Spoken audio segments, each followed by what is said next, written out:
ada 5 alasan kenapa rezim ini harus diganti. Data menunjukkan utang pemerintah sekarang 8.000 triliun. Perkiraan saya 2024 akan menjadi 9.000 triliun. Kalau ditambah utang BUMN kira-kira menjadi 17.000 triliun. Ditambah utang yang tersebut menjadi 21.000 sampai 22.000 triliun.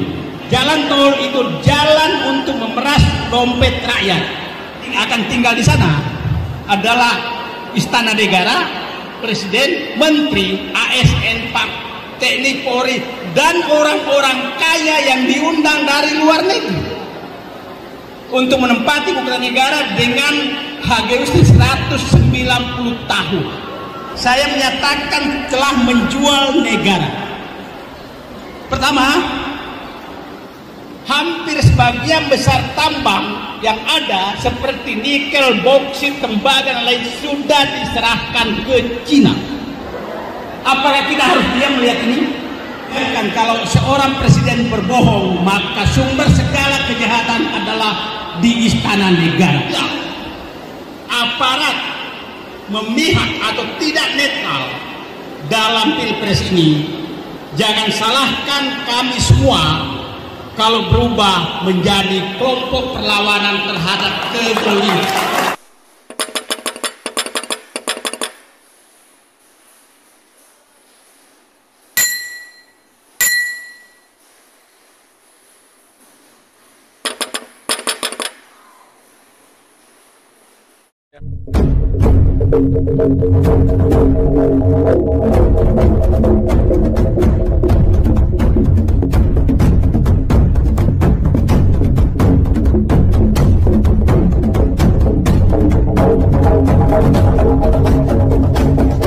Saya menyatakan lebih strategis dari pilpres sebelumnya. Kenapa? Bukan hanya mencari presiden, tapi kami mencari orang yang bisa menyelamatkan bangsa ini. Karena selama 10 tahun bangsa ini sudah digiring ke jurang kehancuran. Nanti saya sampaikan angka-angkanya.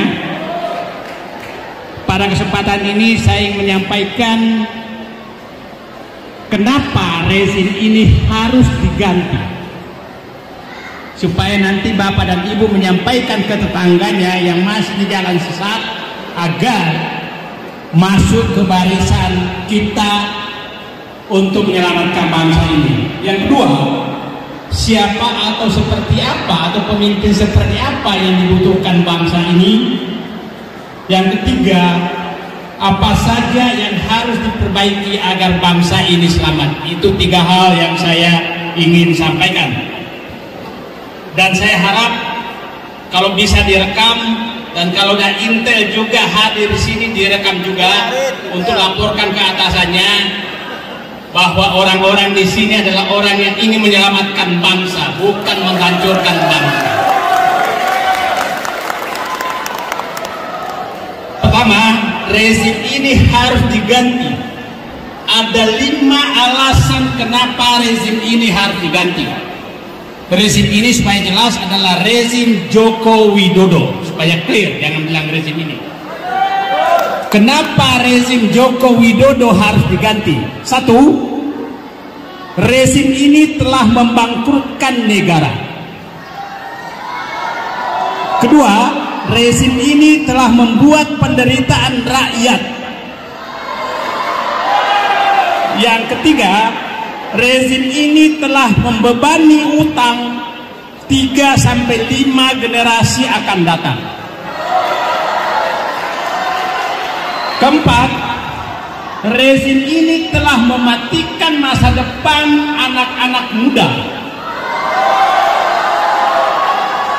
Karena hanya anak orang dalam yang bisa maju. Yang kelima, rezim ini telah menjual negara. Itu 5 alasan kenapa rezim Joko Widodo harus diganti. Saya kasih angka membangkrutkan negara. Saya memakai angkanya mereka. APBN 2024 dirancang itu akan menghabiskan uang sekitar 3.300 triliun. Joko Widodo. Itu dari pemerintah saja. Kalau dimasukkan utang BUMN, maka utang per kapita orang Indonesia 60 juta rupiah. Kalau dimasukkan utang yang tersembunyi itu maksudnya utang ke BUMN, utang ke Cina, utang kemana yang tidak dicatat, maka utang per kapita orang Indonesia 75 juta rupiah per kapita. Artinya Presiden Jokowi 10 tahun pemerintah sudah menaikkan utang per kapita rakyat Indonesia 5-7 kali lipat. Oke? Dari mana utang itu? Data menunjukkan utang pemerintah sekarang 8.000 triliun. Perkiraan saya 2024 akan menjadi 9.000 triliun. Kalau ditambah utang BUMN kira-kira menjadi 17.000 triliun. Ditambah utang yang tersebut menjadi 21.000 sampai 22.000 triliun. Apakah mau dilanjutkan? Kira-kira kalau calon yang didukung oleh beliau jadi, maka utang ini akan melonjak lagi karena memang bapaknya aja seperti itu, apalagi anaknya. Oke. Sekarang proyek-proyek andalan yang selalu dibanggakan oleh Presiden Jokowi. Satu adalah infrastruktur seperti jalan tol, bandara, LRT, kereta api cepat. Itu semua hanya menghasilkan utang dan utang. Oke? Bandara itu banyak sekali nggak layak. Jalan tol itu jalan untuk memeras dompet rakyat. Jalan tol baru boleh dibantu kalau ada jalan alternatif tidak berbayar menuju ke sana. Jadi jangan Bapak bangga menuju ke tempat ini pakai jalan tol. Itu artinya memeras rakyat setiap saat, dan bukan tugas pemerintah membangun jalan tol. Tugas pemerintah adalah membangun jalan gratis, bukan jalan tol. Pemerintah yang membangun jalan tol dan jalan tol adalah pemerintah yang memang berdagang dengan rakyatnya. Itu kesimpulannya seperti itu. Ibu kota negara ini adalah nggak tahu lahir dari mana, mimpi atau apa, akan menghabiskan kira-kira 5.000 sampai 1.000 triliun. Terus buat apa? Nah, apa yang akan tinggal di sana adalah istana negara, presiden, menteri, ASN, TNI, Polri, dan orang-orang kaya yang diundang dari luar negeri untuk menempati ibu kota negara dengan HGUS 190 tahun. Terus, apakah pemimpin yang menjual negeri ini kita bisa diam melihatnya? Kalau saya Muhammad Saidinu tidak akan diam. Terserah bapak-bapak semua, dan saya yakin semua di sini nggak akan diam. Oke, saya masuk ke yang lain. Saya menyatakan telah menjual negara. Pertama, hampir sebagian besar tambang yang ada seperti nikel, boksit, tembaga dan lain sudah diserahkan ke Cina dengan bungkus hilirisasi. Alasan hilirisasi, tapi 90% sekarang tambang itu sudah dimiliki oleh Cina. Dan anehnya, lebih dari 90% itu semua ke Cina. Tidak ada yang tinggal di Indonesia. Di Indonesia hanya sekitar tidak sampai 10%.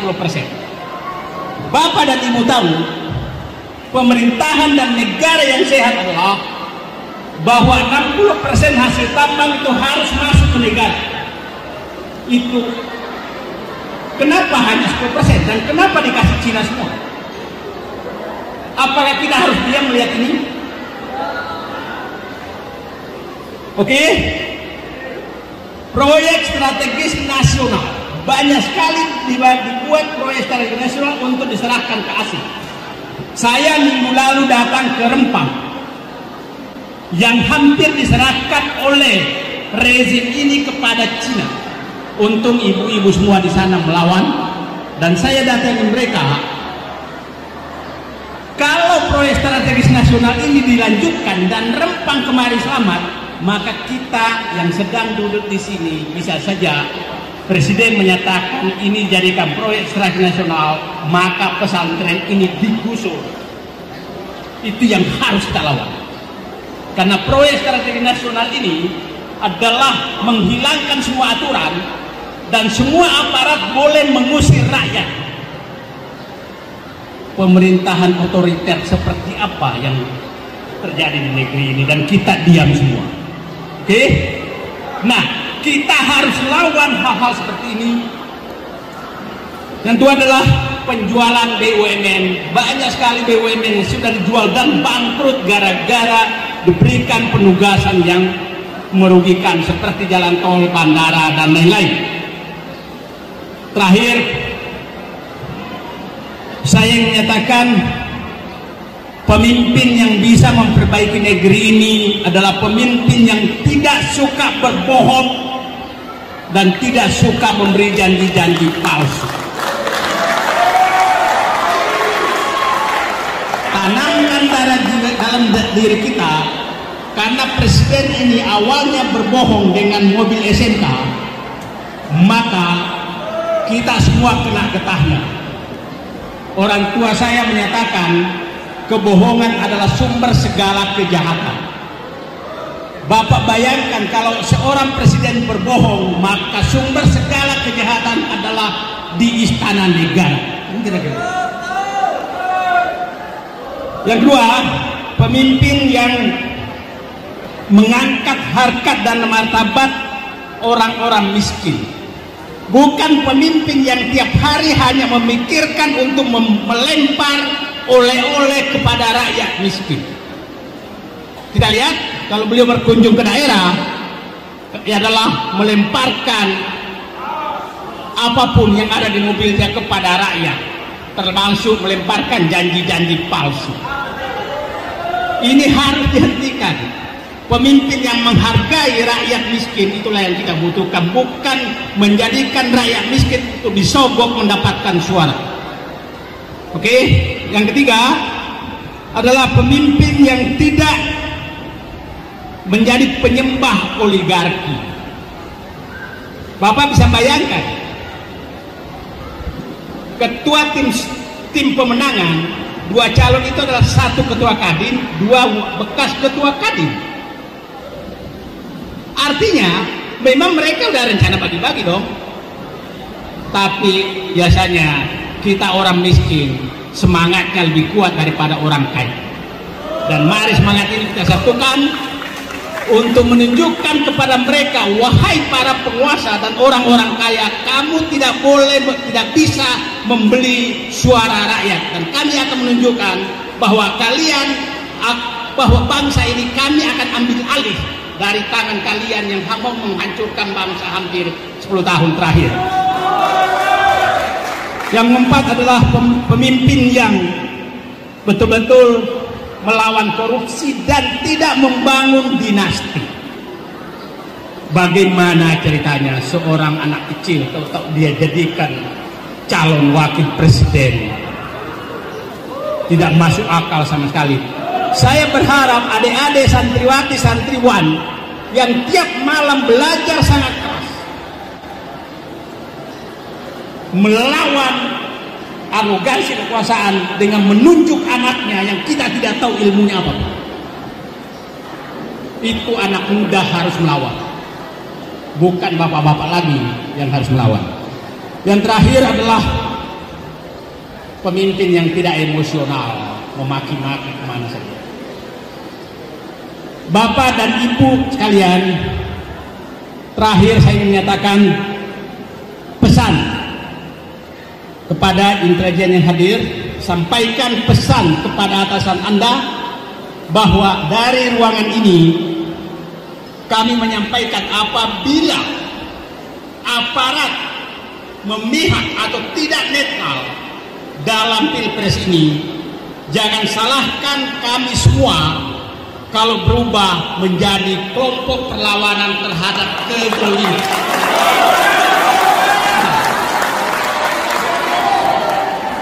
Jangan salahkan kami kalau muncul semangat sekarang, kalau aparat tetap memihak, mulai dari aparat keamanan, pertahanan, aparat pemerintah, petugas pemilu, maka jangan salahkan apabila rakyat merasa bahwa kami pasukan Nabi Musa menghadapi pasukan Fir'aun. Jadi nanti kalau mendekati tanggal 13 dan aparat masih memihak, maka kita semua membuat tongkat sebagai simbol perlawanan pasukan Nabi Musa melawan Fir'aun. Terima kasih. Mohon maaf saya berapi-api karena di depan orang-orang yang saya yakin semangatnya sama. Itulah saya katakan tadi 5 hal kenapa rezim harus diganti. Terima kasih. Wabillahi taufiq wal hidayah. Wassalamualaikum warahmatullahi wabarakatuh.